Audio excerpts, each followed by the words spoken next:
gue akan mengundang Dokter Slamet untuk meneliti kejadian pauk pancawarna ini. Suhunya dokter hewan. Ya, kebetulan ini burung yang dia membutuhkan kelembaban yang ekstrim. Kalau dipelihara di tempat yang kering, jangan harap mau bertelur. Netas sama induknya. Netas, ambil. Tapi udah gitu akhirnya kita ambil. Ya. Tapi kenapa dia selalu buang anaknya? Ambil flamingo dong.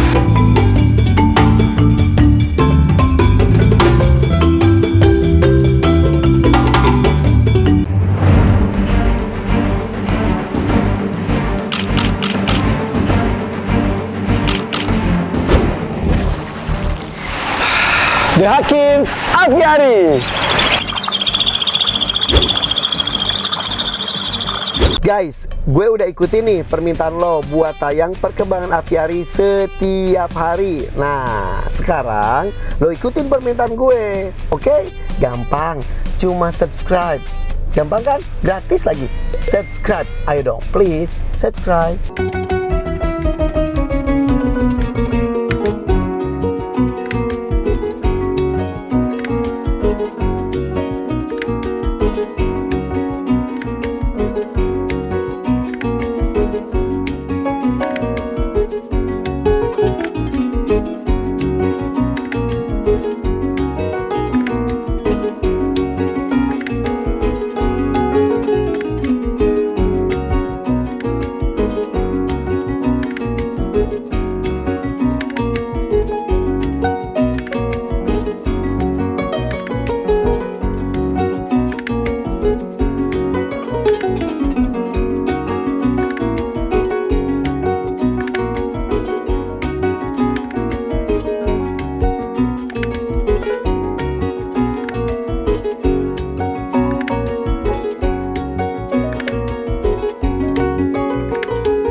Hai, assalamualaikum guys.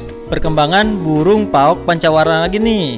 Kemarin kita udah lihat proses rescue anak pauk sampai pemasangan ring.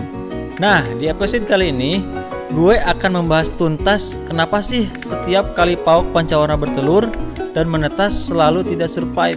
Waduh, sayang banget ya guys. Banyak banget beragam-ragam info yang ada di komentar. Ada yang bilang itu tuh dibuang sama indukannya atau mungkin diserang sama burung lain. Nah, sabar ya guys. Oke, semua info bakal gue rangkum dan hari ini gue akan mengundang Dokter Slamet untuk meneliti kejadian pauk pancawarna ini. Cus, tonton sampai habis ya guys. Kita belajar bareng sama ahlinya, oke? Assalamualaikum guys, dapat kunjungan luar biasa dari suhunya dokter hewan. Ya. Dokter Roy belum ini ya. Di sini ada dokter hewan standby Ya. tapi belum datang. Ya. Dokter Roy. Tahun 2000 berapa ya? 2020 ya? Ya. Udah pandemi kok waktu itu. Ya. Bukan Desember 2000. Oh benar, Desember 2020. Yang waktu itu aku dari Majalengka sekalian ke sini. Ya kayaknya iya. Ini ada bagus. Udah desain udah. Ini Pio, Kang Pio, itu bagus. Ini yang tanggung jawab di sini. Kenapa bagus? Ini kan muhrim ya. Muhrim. Nih, dok. Ini koleksinya yang udah masuk apa aja? Apa aja ya? Banyak banget. Banyak ada 150 jenis. 50 lebih. Ini cendrawasih. Bukan. Itu Foksa, itu kepodang. Bio. Podang dada merah. Bio langsung itu Bio langsung nyamperin. Bubu ada dokter. Dok, kita berhasil dapat ini. jala albino dari mana? Iya, ini jalak albino. Dan ini anaknya, Dok. Mumpung ada dokter nih yang istimewa dari aviari akan kita bahas ya. Ini jalak albino betina.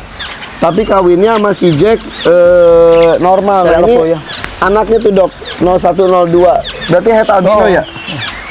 Lengkap banget ini untuk jala kepala albino. Normal ya anaknya? Maksudnya nggak ada blorok-bloroknya nggak ada ya? Oh, enggak ada. Jarang banget ini ya? Jala kebo. Ya, jarang. Jarang banget kalau untuk yang albino. Wow. Iya, dan ini udah bertelur. Karena jala kebo dibudidayakan belum lama, sehingga belum banyak mutasi. Nah, Dok, ini mau tanya. Saudaranya kan ini tuh ada dua, yang satu sarang tuh si John tuh. Yang satu Ada. albino, yang satu normal. Satu normal, satu albino. Tapi matanya warna putih. Iya. Yang lain. Ya itu het albino berarti ya. Matanya putih banget. Apa itu Hipo. hipo ya maksudnya? iya. Bukan het albino lagi, Iya. itu udah hipo. berarti mutasi perolehan. Kalau induk kedua induknya normal ya. Iya. Ya, saudara dia tapi- si albino itu saudaranya mata putih banget. Ntar dia biasa nyamperin sih. Ntar. Nah ini kalau misalnya nanti untuk rencana untuk dikawinkan, kalau nggak ada yang albino atau hipo, kawinkan dengan normal nggak apa-apa. Ya ini Nanti hasilnya. anak-anaknya kan heterozigotik, dia membawa terlihat normal tapi membawa gen Ya. albino. Ya. Nah, nanti baru anakan misalnya ini jantan, anakan betinanya kawinkan silang. Atau kalau misalnya ini betina, kawinkan dengan normal, anakan jantannya kawinkan silang, nanti mengeluarkan albino semua. Oh, ya udah ini berarti Jadi bisa untuk ya. salah satu tip untuk memperbanyak hewan albino yang cuma satu, gitu dengan gitu dikawinkan dengan yang normal untuk menghasilkan anaknya kawinkan dengan Berarti di sini ada 5 jala kebo, 1 albino, 1 hipo, 1 normal, 2 head albino. Nah, ini. Nah ini nih. Nah ini matanya putih banget dok. Matanya. Matanya? Iya. Beda sama itu. Si kan ke kuning-kuningan tuh. Ini dia normal. Nah kalau ini normal. Ih, cerah banget nih.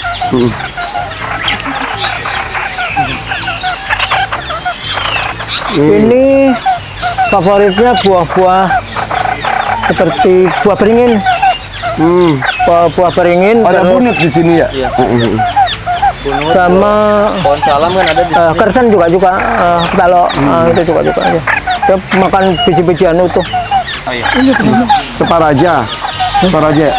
Dok, kita berhasil mengembangbiakan apa? Murai. Bukan, itu murai Kacer. udah, kacer udah, pok sayongkong udah, yang lain-lainnya juga udah ada segala macam lah, apa aja. Ayo apa? Nah kalau ini paok, Apa lagi? nih ada paok pancawarna berhasil sini nih. Ini anaknya nih. Ini udah 3 kali, bertelur, tapi anaknya dibuang terus antara ama induknya atau ama yang lainnya.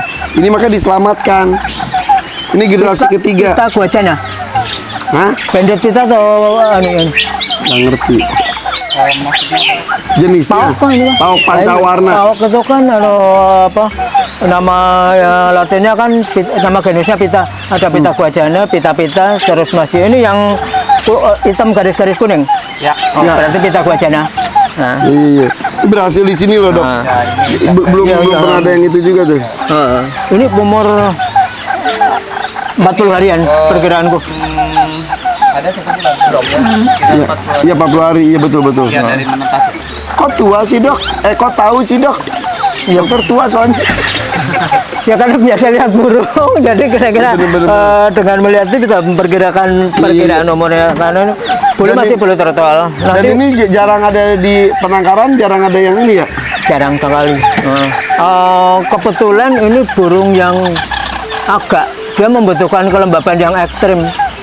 Oh, sebetulnya Nah pas di sini beruntungnya ada kolam yang menjaga kelembaban udara tetap bagus. Kalau dipelihara di tempat yang kering, jangan harap mau bertelur. Oh, pantesan di sini Di hutan dia menempati hutan-hutan basah dan habitatnya tidak di atas pohon tapi di bawah. Ya betul. Ini bertelur udah berkali-kali, tapi kenapa dia selalu buang anaknya?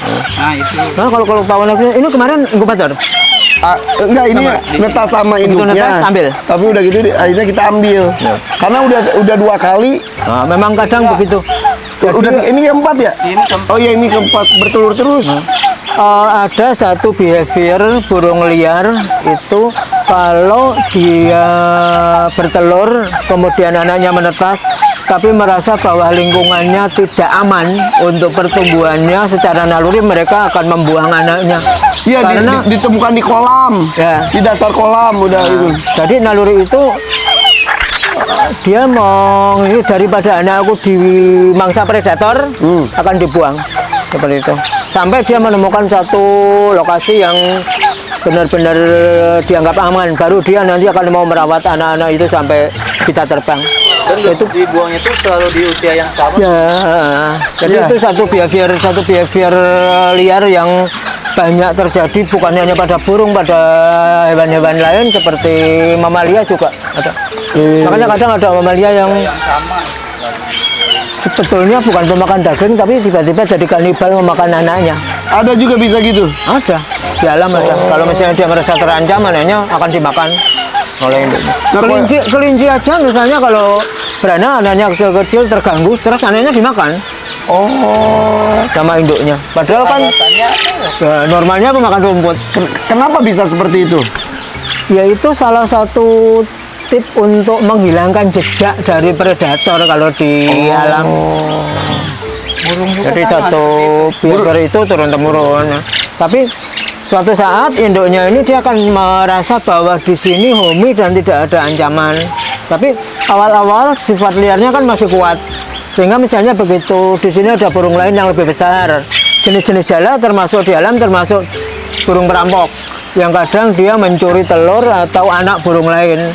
Nah, ketika dia anaknya menetas, mendengar suara burung jala, dia merasa bahwa ada musuh yang dapat mengancam anak saya.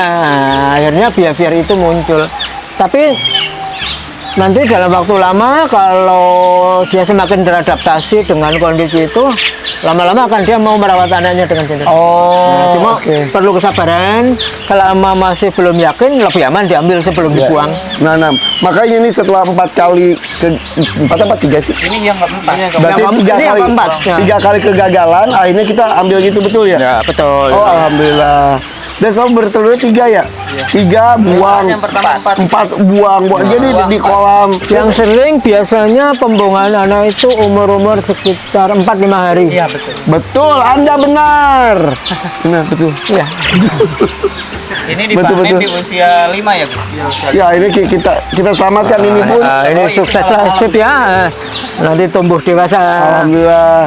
Berarti kita bisa dianggap Udah berhasil. betul lagi belum ini? Apa? Udah betul. Sedang ngambil itu Sekarang lagi. indukannya lagi Soalnya ini kalau lihat dia udah umur 40 harian, harusnya sudah mendekati masa bertelur lagi atau malah mungkin tidak bertelur lagi. sebetulnya dia udah mulai mengangkut sarang, tapi kelihatannya si betina Mabung. Lagi mabung. ganti. Ini nak, sini. Ah, Di sini juga ada itu yang nggak pernah bertelur di mana-mana itu jalak perling ya. Jalak perling mana anaknya? Ya tahu sih Indra. Lagi baru Jalak perling tapi kayaknya sih dia kawin sama jalak Afrika. Ya, oh ya Dok, kan kawin silang itu nggak boleh kan diburu. Jadi hewan apapun kan hewan silang. Nah ini kalau misalkan kawin silang terjadi secara alami gimana Dok? Ada jalak-jalakan tuh suka kawin silang ya? sangat mungkin terjadi. Sangat mungkin terjadi. Di Gembira Loka juga ada jalak kebo yang meskipun di situ ada banyak, diisi banyak, ternyata ada satu pasang yang selingkuh. Jalak kebo sama jalak uren menghasilkan anak. Ya namanya kalau sudah jatuh cinta kan. Nah, ini kayaknya ini percampuran antara jalak Barusan. perling dan jalak Afrika kayaknya. Ya. Soalnya ini kalau jalak perling ini matanya merah, dari kecil itu udah merah. Nah tapi kalau dia ini warna matanya malah putih. Matanya agak sudah kuning beda ya, ini. seperti jalak Afrika. Jalak peling sama ini mungkin di sini ada berapa jenis jalak? Kalau nggak ketahuan induknya ya. Ada 5 jenis. Nah 5 jenis. Nah kemarin juga si jalak perling itu di sini nih dia selingkuh lagi sama Rio. Rio jalak-jalakan bukan? Ya, iya Maksudnya? Dia masuk keluarga jalak. Ya, Rio sama jalak perling juga. Ya kemarin selingkuh lagi. Jadi si betina itu Kayaknya emang jablay juga tuh betinanya itu. Di sini banyak yang jablay, murahan. Iya. Oh ya ini yang selingkuh berarti kelihatan itu mau ngemerayu. Jalak perlingnya. Jalak Sulawesi dengan jalak keling ya. Iya. Yang betinanya yang keling, jantannya yang Sulawesi. Iya betul. Padahal dia Ketahuan tuh. Kan ada kolamnya. Tambahin flamingo dong. Flamingo katanya, Cakep lah kalau ditaruh di sini flamingo. Dan itu mudah berbiak. tapi harus banyak kan, harus berkoloni. Yang 5-6 ekor cukup 3 pasang. Mahal. Kalau kebetulan nggak mahal lah. Ini flamingo juga ada. Dagang bayam. Iya, flamingo mini. Ini jinglip nggak? Enggak. Ini bisa terbang.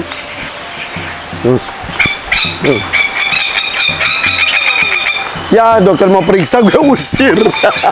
Nggak. Kalau nggak wing clip potensi untuk breeding tinggi. Tapi kalau wing clip sulit. Nah, ini itunya gimana? Beranaknya bertelurnya di mana? Di Karena- mana? Lokasi bertelurnya di mana? Dia kan suka wilayah harusnya nih kalau perlu diisi air. Ya, biasanya ada air, kok. Kalau ada perlu dibikin kayak ini ya, batu taman batu itu terus tebing nanti dia akan bersarang di sana. di Udah sana ada ya. Udah di nanti sana dia ya. akan milih sendiri. Oh, Nanti suatu saat bersarang di sana. wow. Ini untuk area dia bermain, mencari makan, nanti jadwalnya dia saatnya breeding kan. Cuma dia breeding hanya setahun sekali. Oh, bulan apa? Musimnya dia sekitar April sampai Agustus. Berarti sekarang nih masuk masanya. Sekarang masuk musim kawin. Cuman kita nggak tahu itu sudah dewasa kelamin apa belum. Karena untuk kawin kan butuh 2 syarat. Yang pertama body maturity, matang fisik. Yang kedua sexual maturity, matang seksual. Oke. Kadang ada fisiknya Maaf, sudah maaf. gede, Suruh ke sini gagang bayam. fisiknya sudah gede tapi belum dewasa. Atau ada yang masih kecil tapi ternyata umurnya sudah cukup dewasa. Oke. Itu bisa jadi. Nah, sebentar. Ini bentar lagi sini nih. Ini saya nggak tahu mana jantan mana betina. Jantan betinanya kelihatan apanya? Ini belum dewasa, Hah, segini belum dewasa. kakinya belum merah. Oh, kalau dewasa tuh merah. Nanti dewasa kakinya merah. Semakin mendekati musim kawin, warna kakinya makin merah. Oh, oke. Jantan betina nggak kelihatan. Sama persis ya biasanya. Cuma fisik jantan lebih kecil. Oh, jantan lebih kecil justru. Kalau prediksi yang paling depan ini jantan. Ini. Tapi ini udah ada jantan ada betina juga ya? Udah komplit ya, ada jantan ada betina ya? Kalau jumlah banyak gini udah pasti ada jantan ada betina, nanti biar mereka milih sendiri. Iya.